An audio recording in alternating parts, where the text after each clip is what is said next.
तो दिन भर के रिवीजन के बाद पाठशाला में पहली क्लास। पहले सोना न खरीदने की अपील, फिर इंपोर्ट ड्यूटी बढ़ा दी। कौन सी रिपोर्ट मिलते ही पीएम मोदी ने सोना महंगा कर दिया। अगर देश के सभी बड़े मंदिर अपना सोना सरकार को लोन पर दे दें तो क्या गजब हो जाएगा।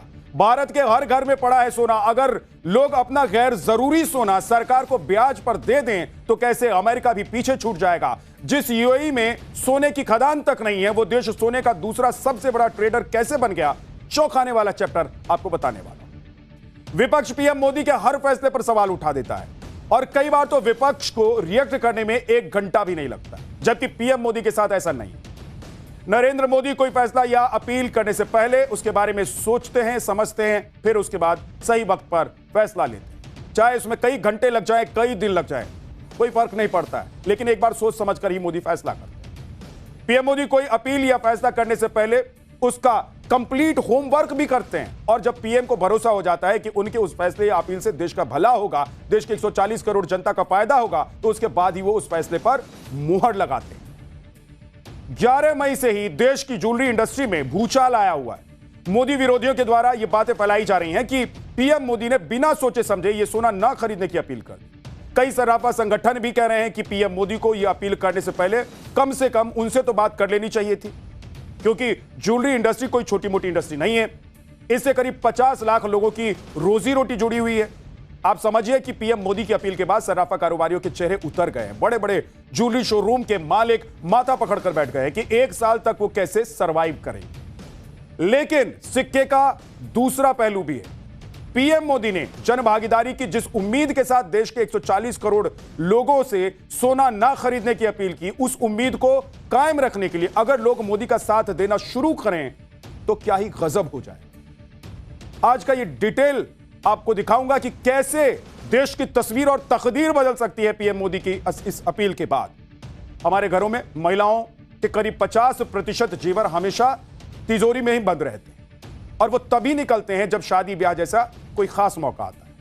तो सोचिए कि अगर हम परिवार जिसमें सोना आपके पास जमा है, हर परिवार अपना गैर जरूरी सोना ब्याज पर सरकार को दे दे तो क्या होगा। इसका कितना बड़ा असर देश पर पड़ेगा, कैसे रातों रात भारत की किस्मत सोने की तरह चमकने लगेगी, आज ये आपको बताऊं। और इसी तरह अगर देश के सभी बड़े मंदिर अपनी तिजोरियों में रखे हजारों टन सोना सरकार को दे दे तो कमाल हो जाएगा। यह भी आज आपको बताने वाला हूं कि क्या क्या कमाल हो सकता है। आज आपको यह भी बताऊंगा कि यूएई में जहां सोने की कोई खदान तक नहीं है, वो देश सोने का दूसरा सबसे बड़ा ट्रेड कैसे कर रहा है, सबसे बड़ा ट्रेडर कैसे बन गया। जब सोने के रेट से दुनिया में हाय तौबा मची हुई है, तब चीन दबाकर सोना क्यों खरीद रहा है। चांदी का क्या हाल है, क्या चांदी के रेट अभी भी कम नहीं होंगे। साथ ही बात होगी पीएम की पेट्रोल वाली अपील की भी। लोग ईवी और पब्लिक ट्रांसपोर्ट का मैक्सिमम इस्तेमाल शुरू कर दें तो भारत को कितना फायदा होने लगेगा, यह सब आज आपको बताने वाला। लेकिन पहले ये ट्रेलर। जब तक हालात सामान्य न हो, हम सोने की खरीद को टाले, गोल्ड की जरूरत नहीं है।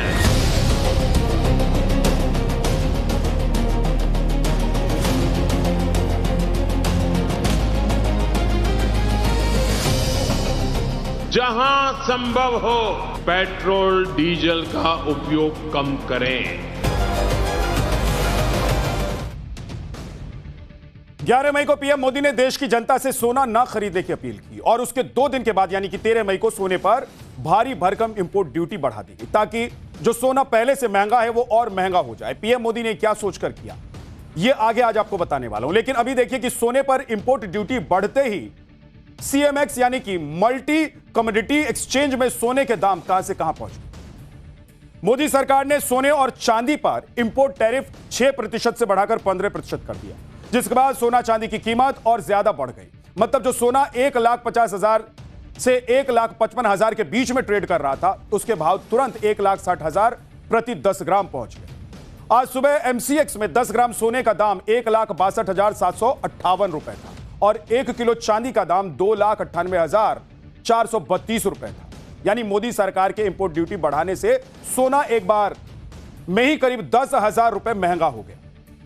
आमतौर पर संकट के दौरान सरकारें समस्याओं को खुलकर नहीं बताती। बड़े संकट को भी सरकारें बहुत हल्का करके बताती हैं ताकि लोगों में पैनिक ना फैले, अफवाह ना फैले और सिचुएशन अंडर कंट्रोल रहे, अनकंट्रोल ना हो जाए।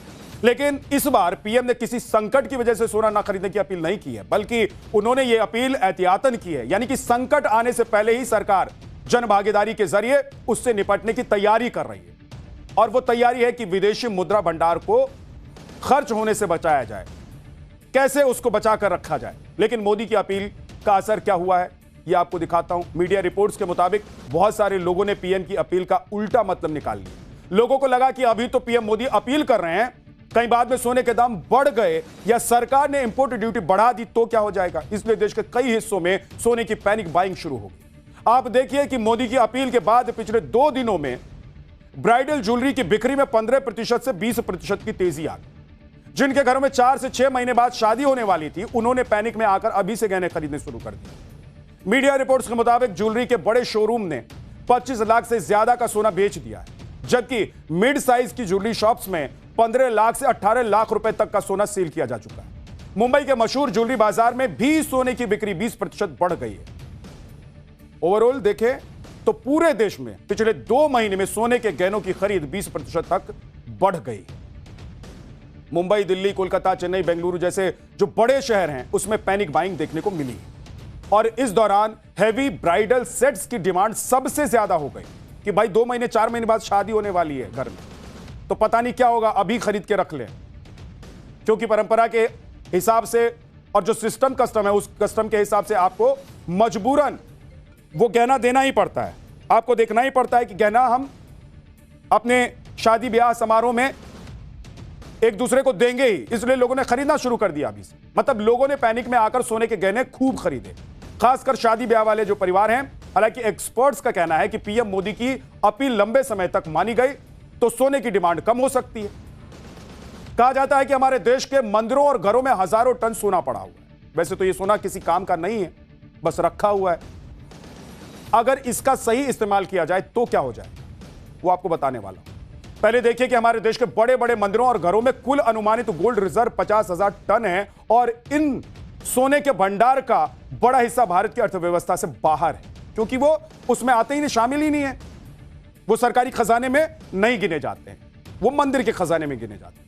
लेकिन मान लीजिए कि अगर पीएम की अपील पर देश के बड़े बड़े मंदिर अपने खजाने में रखा हुआ सोना भारत सरकार को एक स्कीम के तहत दे दे, जिससे उन मंदिरों की कमाई भी और भारत को सोना बाहर से खरीदना भी ना पड़े, तो आप सोचिए क्या हो जाएगा, क्या क्या हो सकता है। अब ध्यान से देखते रहिए, बता रहा हूं कि क्या क्या हो सकता है। देश कहां से कहां पहुंच जाएगा, अमेरिका कहां रह जाएगा, चीन कहां छूट जाएगा। अभी भारत का गोल्ड रिजर्व 880 टन है, 880 टन। और केरल के पद्मनाभ स्वामी मंदिर, तिरुपति बालाजी मंदिर और वैष्णो देवी धाम जैसे जो बड़े मंदिर हैं, जानते हैं उनका कुल सोना उनके पास कितना है? करीब 4000 टन। यह अनुमान है, सिर्फ हो सकता है इससे ज्यादा हो। अगर सरकार को यह सारा सोना मिल जाए, यानी कि सरकारी खजाने में सारा सोना आ जाए, तो भारत का गोल्ड रिजर्व 5000 टन के आसपास हो जाए। जोड़ दीजिए आप कि 880 टन और उसके बाद जोड़िए कि अगर जो मंदिरों में जो अनुमान लगाया जा रहा है कि करीब 4000 टन मंदिरों में सोना पड़ा हुआ है, वो दोनों अगर मिल जाएंगे तो 5000 टन नहीं हो जाएगा। अब सोचिए कि क्या हो सकता है, अभी देखते रहिए। यानी कि भारत का गोल्ड रिजर्व 4 से 5 गुना एकदम से बढ़ जाए, अचानक से बढ़ जाएगा और भारत दुनिया के टॉप गोल्ड होल्डिंग देशों में शामिल हो जाएगा। यानी कि भारत उन देशों में शामिल हो जाएगा जिनके पास सबसे ज्यादा सोना रिजर्व में है। अभी अमेरिका के पास सबसे ज्यादा गोल्ड रिजर्व है, 8000 टन से ज्यादा। इसके अलावा देखिए कि क्या फायदा होगा। भारत हर साल 700 से 800 टन सोना इंपोर्ट करता है, लेकिन मंदिरों से सोना मिलने के बाद भारत को कम से कम 4 से 5 साल के लिए सोना इंपोर्ट करने की जरूरत ही नहीं पड़ेगी, क्योंकि रिजर्व इतना होगा। तो बाहर से सोना क्यों खरीदेंगे, और बाहर से सोना नहीं खरीदेंगे तो डॉलर भी नहीं देना होगा। अब इसका इंपैक्ट क्या क्या होगा, यह भी आज आपको बताने वाला हूं। लेकिन भारतीय रुपया भी 3 से 8% तक मजबूत हो जाएगा, क्योंकि गोल्ड का रिजर्व बढ़ेगा। इसकी एक अहम भूमिका होती है रुपया के कमजोर और मजबूत होने में। तो अनुमान लगाया जा रहा है कि 3 से 8% तक रुपया, हमारी करेंसी जो है, वो मजबूत हो सकता है। अगर मंदिरों ने साथ दिया तो भारत को 4 से 5 सालों में 300 से 400 बिलियन डॉलर की बचत हो सकती है, और शायद यही पीएम मोदी का गोल भी है। अब आप समझ रहे हैं कि पीएम मोदी ने जो अपील की है वो क्यों की है। भाई कोई सोच रहा था कोई देख रहा था कि क्या होने वाला है? लेकिन लोग कहते हैं ना प्रधानमंत्री नरेंद्र मोदी के लिए कि दूर की बातों को समझते हैं, जानते हैं, इसीलिए पहले से प्लान करने लग जाते हैं। सबसे बड़ी बात है कि भारत सोने के मामले में 4 से 5 साल के लिए ही सही लेकिन आत्मनिर्भर बन जाएगा। यानी भारत को विदेश से सोना मंगाना नहीं पड़ेगा। लेकिन देश के बड़े बड़े मंदिरों के ट्रस्ट सरकार को सोना दे देंगे। यह होना इसलिए बड़ा मुश्किल है क्योंकि भारत आस्था का देश है। मंदिर के कण कण से लोग आस्था रखते हैं। तो सोचिए, अगर मंदिरों से मिले सोने को सरकार पिघलाकर अपने काम में लेना शुरू करेगी तो लोग चुप नहीं रहेंगे और इसका भारी विरोध हो सकता है, क्योंकि सनातनियों का एक बड़ा तबका मंदिरों को दान में मिले आभूषण को ईश्वर की संपत्ति मानता है। मंदिरों में कितना सोना पड़ा हुआ है और उससे कैसी काया पलट हो सकती है, यह तो पता आपको चल गया। लेकिन क्या आपको यह पता है कि हमारे देश में जहां हर घर की महिलाएं सोने के गहने पहनती हैं, शादी ब्याह में लाखों के गहनों से दुल्हन को सजा दिया जाता है, उस देश के घरों में कितना सोना तिजोरियों में धूल फाक रहा है? आपको अंदाजा भी नहीं होगा कि आपकी दादी, नानी, मम्मी, चाची, बुआ सब ने कितना सोना रखा हुआ है। आप ये जानकर हैरान हो जाएंगे कि भारत के घरों में पड़े गैर जरूरी सोने के गहनों को एक जगह जमा किया जाए अगर, तो ये दुनिया का सबसे बड़ा प्राइवेट गोल्ड होल्डिंग स्टॉक बन सकता है। वर्ल्ड गोल्ड काउंसिल की एक रिपोर्ट है जिसके मुताबिक भारतीय परिवारों के पास कुल 25,000 से 35,000 टन सोना मौजूद है। मंदिरों में मौजूद है 4,000 के आसपास, सरकार के पास 880, और जो हमारे आपके घर परिवार में मौजूद है, जो सिर्फ तिजोरी में आप रखते हैं या बैंक के लॉकर में रख लेते हैं, जरूरत पड़ने पर कभी उसको निकालकर पहन लेते हैं शादी ब्याह में, या बैंक के लॉकर में तो पड़ा ही रहता है, देखने भी नहीं जाते हैं, उसको अगर काउंट कर लिया जाए तो कुल मिलाकर 25,000 से 35,000 टन सोना मौजूद है हमारे पास। मतलब ये हमारे और आपके घर में है। भारत के घरों में रखे सोने की कुल कीमत $5 ट्रिलियन से ज्यादा है। यह रकम देश की जो सालाना जीडीपी है उससे भी ज्यादा। हमारे देश की हर महिला को यह जानकर गर्व होगा कि अकेले भारतीय महिलाओं के पास दुनिया के कुल सोने का भंडार का लगभग 11% स्टॉक है। आपने कभी इस पे न सोचा होगा न विचार किया होगा कि आपके पास जो सोने के गहने पड़े हुए हैं, जो आपकी सास ने दिए हैं, जो आपकी मां ने दिए हैं, आपकी चाची ने दिए हैं, या आपने रखा हुआ है, जो पुश्तैनी रखा हुआ है, वो सब अगर उसका अगर एवरेज निकाल देंगे तो हमारे देश की महिलाएं सबसे ज्यादा अमीर हैं भाई। हमारे आपके घरों में पड़ा कुल सोना आरबीआई के गोल्ड रिजर्व से करीब 40 गुना ज्यादा है। मतलब गरीब है आरबीआई भी। हमारे घर की जो महिलाएं हैं उनके सामने आरबीआई अगर सोने के लिहाज से देखे तो गरीब है। अगर हर परिवार अपनी तिजोरी में रखा गैर जरूरी सोना, जो कि 10 से 20% ही अगर मान लिया जाए, वो अगर सरकार को ब्याज पर दे दे तो भारत का गोल्ड रिजर्व 4 से 8 गुना और बढ़ जाएगा। यानी कि भारत का गोल्ड रिजर्व 880 टन से बढ़कर करीब 8,000 टन हो सकता है। यानी कि अमेरिका के गोल्ड रिजर्व के बराबर हो जाए। और अगर लोग अपने घरों का 50% गैर जरूरी सोना सरकार के पास जमा कर दें तो भारत दुनिया के टॉप 3 गोल्ड होल्डिंग देशों में शामिल हो जाएगा। अब सोचिए कि क्या चमत्कार कर सकते हैं आप।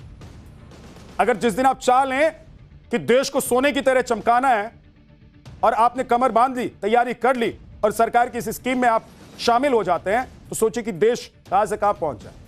आप जरूर सोच रहे होंगे कि अगर ऐसा है तो सरकार को ऐसी कोई स्कीम ले आनी चाहिए थी जिससे कि लोग अपना सोना सरकार को रेंट पर दे देते और सरकार को उससे देश की अर्थव्यवस्था सुधारने का मौका भी मिल जाता, मदद भी मिल जाती। तो आपको एक बात बता देता हूं, शायद आपको पता हो कि नहीं पता हो, आप इतनी नजर रखते हैं कि नहीं रखते हैं, लेकिन मोदी सरकार ऐसी एक स्कीम 2015 में ही लेकर आ गई थी। यानी कि 2014 में मोदी की सरकार बनी और 1 साल के भीतर ही मोदी ये स्कीम लेकर आ गए थे।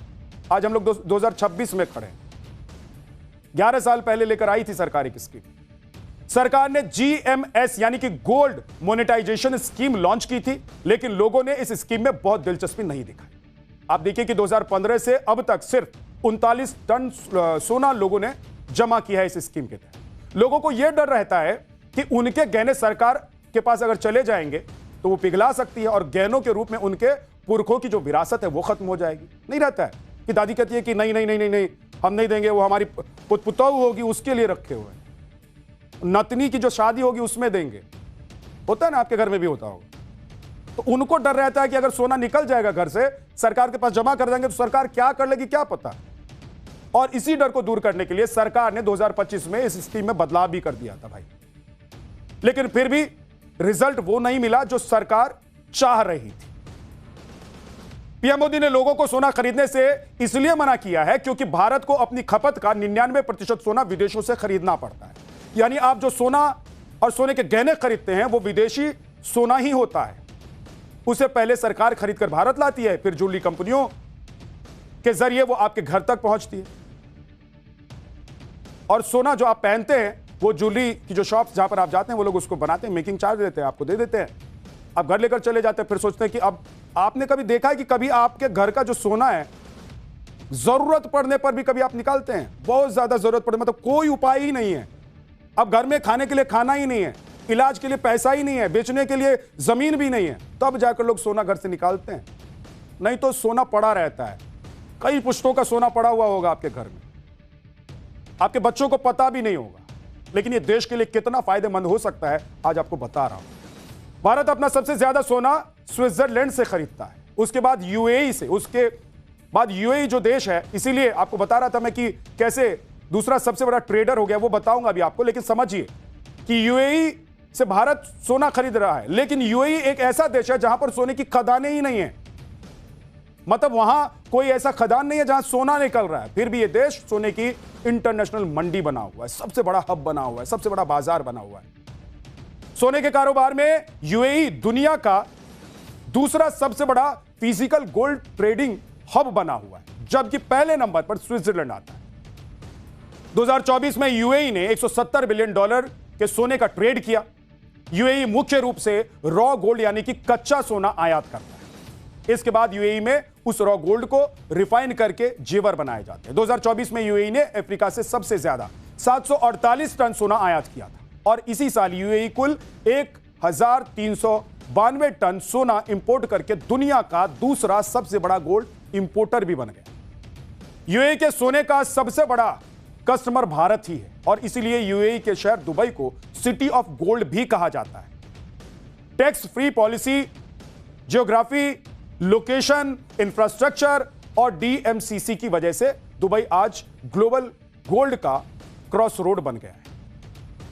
पीएम मोदी की अपील और इंपोर्ट ड्यूटी बढ़ाने के बाद आशंका जताई जा रही है कि अब भारत में सोने की बिक्री कम हो जाएगी। लेकिन आप देखिए कि भारत में सोना सिर्फ निवेश नहीं है, बल्कि उससे भी कहीं बढ़कर आभूषण, परंपरा और बुरे वक्त में काम आने वाली संपत्ति मानी जाती है। और यह एक इमोशन है, जो सोने के गहने आप खरीद कर ले जाते हैं, ये इमोशन हो जाता है। बेटे को देना है, बेटी को देना है, बहू को देना है, पोते को देना है, इमोशनल है ये। और इसीलिए लोग अपना गहना घर में एक बार खरीदने के बाद उसे निकालते नहीं, चाहे वो पड़ा ही रह जाए। शादी हो, ब्याह हो, त्योहार, परंपरा, निवेश में गोल्ड की अहम भूमिका रहती है। इसलिए देश में हर साल करीब 700 से 800 टन सोना खपत हो जाता है भाई। अभी कुछ महीने बाद धनतेरस आने वाला, आप देखिएगा कि मार्केट में कितनी भीड़ रहती है, आपको पता ही होगा। वहां सोना खरीदने के लिए, इतना महंगा सोना खरीदने के लिए लोग लाइन में लगे रहते हैं। बिल बनवाने के लिए लंबी लंबी 2-2 घंटे की लाइन लगती है। तब सोने की सबसे ज्यादा खरीदारी होती है और सबसे ज्यादा लोग इसे खरीदने के लिए बाजार में निकलते हैं। लेकिन इस बार देखना होगा कि लोग धनतेरस पर सोना खरीदते हैं या फिर पीएम की अपील मानकर मेड इन इंडिया प्रोडक्ट्स का रुख करते हैं।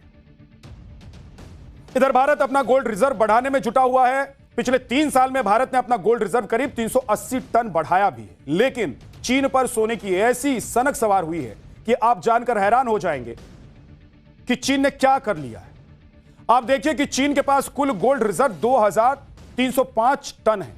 अभी पिछले महीने अप्रैल में चीन ने 8 टन सोना खरीदा, यानी कि चीन चुपके चुपके केवल सोने का भंडार ही नहीं बढ़ा रहा है, बल्कि वो इसके लिए अपने अमेरिकी ट्रेजरी बॉन्ड जो है उसको भी बेच दे रहा है। सोने के साथ साथ चांदी भी चमकती जा रही है। 2025 के दिसंबर महीने तक चांदी की कीमत दोगुनी से ज्यादा हो गई। चांदी में यह तेजी सोने से भी ज्यादा रही।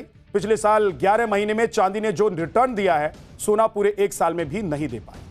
2025 के जनवरी से लेकर नवंबर तक चांदी का रिटर्न करीब 100% रहा। 1 जनवरी 2025 को चांदी की कीमत लगभग 93,500 रुपए प्रति किलो थी, लेकिन 29 दिसंबर 2025 तक चांदी की कीमत 2,35,440 रुपए पहुंच गई। वहीं साल 28 जनवरी तक चांदी अपने पीक पर थी। यानी कि चांदी की कीमत 3,85,000 प्रति किलोग्राम पहुंच गई थी। चलिए अब इसी खबर का चैप्टर 2 पलटते हैं, यानी कि दूसरा चैप्टर आपको दिखाता हूं। मोदी की नेशन फर्स्ट अपील का इतना तगड़ा असर हो रहा है कि आप हैरान हो जाएंगे। कल भी मैंने आपको कुछ तस्वीरें दिखाई थी, कल भी मैंने आपको बताया था कि मोदी ने जो अपील की है उससे क्या क्या हो रहा है। कि बड़े बड़े मंत्री, मुख्यमंत्री अपनी गाड़ियों को